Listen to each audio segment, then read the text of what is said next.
Good morning and Happy New Year to everybody on my Facebook. Here I am again talking to my iPad, which over the last 9 months has just become a part of me, really. As some of you who were on my Facebook last year know, I did 24 talks in December, and this year I've actually done none because of the current situation. I did plan to do a few talks this year, but they just didn't come about, so I thought I'd do a quick one with you today. I just want to start really by saying thank you to everybody who's joined in on my online workouts this year, last 9 months. For all of us, been a little bit different, a little bit crazy, a little bit depressing. We've found new challenges, hopefully most of us as well. We've all found we can do things that we've never done before. Online workouts for me and many instructors. Actually, there's not an instructor out there that I know that hasn't or isn't still doing online workouts out there. So give a big congratulations to all of us, because speaking to the iPad is a lot different than what we're used to. We feed off of you guys, so thank you to all of you, because just having between 3 and 15 of you on Zoom in the classes as well just makes all that difference, so thank you. I've made some new friends and got lots of new members on my Facebook, and my existing members I've got to know even better now, weirdly. You know, I know what your living rooms look like now. I've met some of your kids, some of your husbands, some of your wives. but yeah, so thank you. Anyway, this talk today is just really a quick one to set you up for the new year. And I'll always start off by saying rule number 1, whether your goal is to increase fitness, lose weight, just generally be healthier. Rule number 1 would be to find something you enjoy and keep doing that. Because if you don't enjoy it, or if you dread doing it, you're just not going to stick to it. And it's all about, whether it's fitness, losing weight, building muscle, it's all about consistency, okay? You don't own your fitness. You don't own a great shape. It's all about renting. You're renting it, okay? You got to keep putting in to losing weight. You got to keep putting in to keeping your fitness or getting fitter. The moment you stop, the moment it drops. You don't own it. You never own it. It's a rental, okay? Now, my thing's always been weight training. If I stop weight training, I instantly start losing muscle, and I instantly start putting fat on. And that's the next part.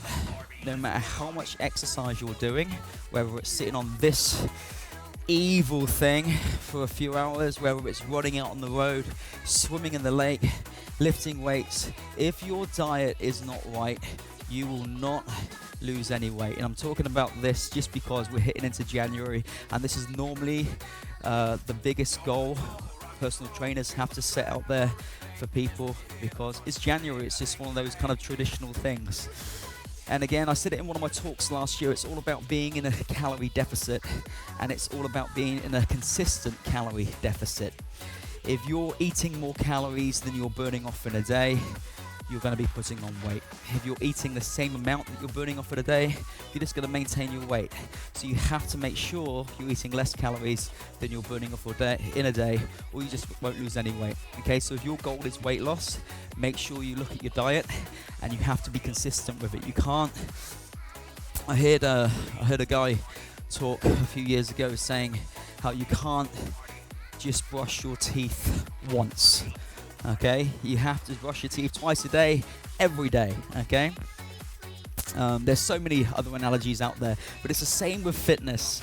You have to keep doing it, okay? You have to keep doing it. Weight loss, you have to stay in that calorie deficit for a period of time, okay? The moment you come out of that calorie deficit, obviously you're not going to be on the same track anymore, okay? I'm not saying you can't have your odd glass of wine, you can't have your odd piece of chocolate. As long as you stay in a calorie deficit, you can basically eat what you like. What I would say is try and keep your foods wholesome, keep them whole, so lots of fresh vegetables, fruits. If you're a meat eater, chickens, fish, obviously make sure you get good fats in there as well, and carbohydrates. Now, there's always been a a thing about, we've heard of the Atkins diet, and now we've got the ketogenic diet as well, where we're trying to put our body into a ketogenic state, so trying to bring our body into ketosis so we burn more fat.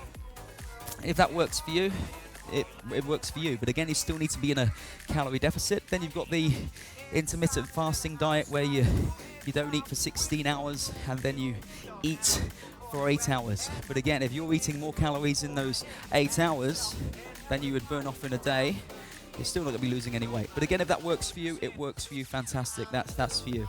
I'm not going to sit here and slate any diets apart from one. Because this is me. It's always been a gripe of mine. If people are selling you powder diets where you're going to be eating 600 calories a day for a period of 2, 3, 4 weeks, you know you're not going to stick to it. Yes, you're going to lose weight because you're starving yourself, but you're also losing muscle, okay? And the longevity, and I've seen this over and over again, and you can't argue with these people who are doing these diets because they're losing weight. Of course they're losing weight because they're starving themselves. But what I would say is, okay, come back to me in a year or two, and let's see if you're still in the same frame of mind. And most of these people aren't, because they put on more weight than they actually lost in the first place. And that's because they've lost muscle, their metabolism slowed down, they go back to their old eating habits, and the fat just piles on. If people are trying to sell you these things, maybe they're people you don't know, maybe they're people you do know, maybe they're your friends. Well, they're not your friends. They're there to get a bigger house, they're there to get a better car, they're there to get a better life for their family. Fair enough, fine, fantastic. But these people are salespeople, and they're just trying to get, as many clients, not friends, as possible. Okay, gripe over. As you can see, I'm doing my favorite thing here. This is a really big calorie burner, the spinning bike. It doesn't matter what sort of workout you do. I don't do this. I'm just on this because I'm punishing myself in my linen trousers. A lot of resistance on this as well. See the sweat flowing. Might be my heater actually.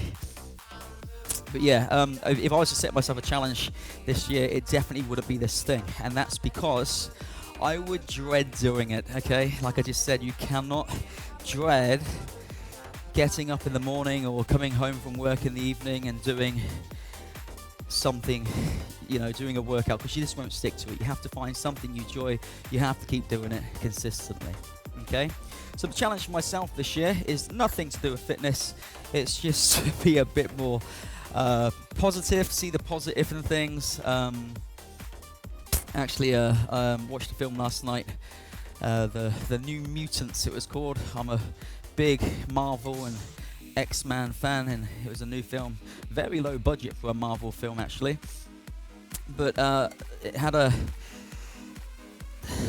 bit of a talk at the end of it, and the girl said, in each of us lie two bears. Now one bear is all good, it's compassion, it's love, it's all the good stuff, and the other bear is all bad.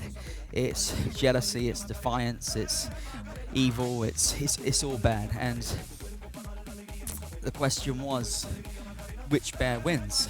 And it's actually the bear you feed. So the bear you keep on feeding is the one that's going to come out, it's the one that's going to win. So if you keep on feeding negative thought, negative feelings, they're the ones you're going to project. And so that's a challenge for myself this year really, is to try and see more positive in things, try and see more reason, maybe see more reason for these people who do sell these, I call them powdered diets, because they basically are, aren't they? Powdered foods, processed foods. There's only one diet you should stick to, and that's called the healthy diet. Lots of fresh, whole foods. But yeah, that's my challenge for myself. Nothing to do with my fitness, because this is my job. If I'm not doing this anymore, there's nothing else I could do in my life but this. This is me. I've been doing it too long now. I think 22 years this year, teaching, personal training. If I had to stop, I couldn't do anything else. I'm not going to stop. I'm not going to stop. Been doing it since I was a teenager, and I'm going to be hitting my big 4-0. Actually, we're still this year, so next year I'll be 40. So I've got another year left, in my 30s. Awesome, wicked. Whatever your goals are this year, not just me, but the other trainers and instructors and coaches and whatnot out there, I'm sure you've got plenty on your Facebook pages. Don't hesitate to drop us guys messages, because it's what we're here for. We enjoy it. We're not all out to charge you for a little bit of information. Even on my online workouts, I just literally would post up a timetable. If you want to join. If you don't. If you want to drop in for the old class, I've never taken anyone off of my list, whether you're paying or not. Just drop in for a class. And that goes for probably other instructors as well. You know, if I don't teach yoga or whatever, there's plenty of instructors out there. Find them who are doing like yoga type sessions, bar workouts, for instance. So many different things out there. Personal trainers, they love giving, you know, information on sort of new concepts and new things to try, little workouts. Got lots of friends on my Facebook who post little motivational talks. You know, add them, find them. Surround yourself with people who inspire you. Surround yourself with people who make you feel better about yourself, who motivate you, who are positive, because that's only going to help you. And that's another part of my challenge. If I find there's someone in my life, or you know, on Facebook as well, become a massive part of my life, this social networking, then I will just either ignore or delete this year, because that's gonna be my thing. Another challenge of mine is, it's not really a challenge, but I'm not going to be drinking from January the 1st through till April. So no alcohol for me. So if you do my dance workouts, there won't be Prosecco dance or San Miguel dance with me anymore. I mean, you feel free to go for it, and that will challenge me even more if I see you drinking. And I'm surrounded by, this is also, if you've not seen this before, this is the studio that I built during the first lockdown, complete with bar, lots of booze. So I'll be really sort of testing myself in that respect as well. But anyway, so I didn't want to sort of drag this out too long. I've got a little clock on here, so wow, over 10 minutes so far. Crikey, I do apologise. But I've been on a spinning bike for over 10 minutes. This is the longest I've been on a spinning bike this year, because I haven't actually done spinning this year, and I normally try and get 2 or 3 a year at least. I can't teach this workout. It just hurts my back, it hurts my bum, it hurts my emotions. But anyway, so whatever you're doing this year, do it well. Give it your best shot. Hopefully see some of you online. I'm hoping this whole thing's over by Easter, but you know, next 2 or 3 months, hopefully see some of you on Zoom. I love you guys on Zoom because it just gives me that close of feeling to being in a studio. You know, we are motivated and pushed by the members within the studio. When we all have crap days, we all have bad days. When we're not feeling too great, we feed off of you guys. It adds that kind of extra bit of motivation for us when we can see some of you on Zoom, because feeling bad and coming down to look at an iPad in the morning is not always the best feeling. You know, we need to feed off of something, just like you guys need to feed off of each other. And I'm sure you feed off of us a little bit as well, and you feed off of the music, and you find all these little things, and you walk into the studio and had a long day at work and you're feeling a little bit pants, and then you walk out of there and thinking, that was good, that was great, endorphins are released, you get that dopamine kick, and you're feeling great. We get exactly the same thing as well. So hopefully we're not in this situation for too much longer now. Now the vaccine's out there as well, but keep doing it, keep going with it, and hopefully see a lot of you guys back in the studio when they open up again very soon, as soon as I'm in Oxford. So we're in tier 4, and I'm sure when Boris makes his announcement, this is actually, I'm not releasing this till tomorrow, but this is actually the 30th today, when Boris is hopefully going to do his talk and probably announce that we're all going into a lockdown. But anyway, sorry for boring you. Just wanted to do one talk because I've done none this year. So thank you very much to all of you. whatever online workouts you're doing out there, keep doing them. Keep doing them. And when we get back out into those studios, into the gyms, then we hold ourselves in good stead. Anyway, Happy New Year, everybody, and see some of you soon. Bye-bye.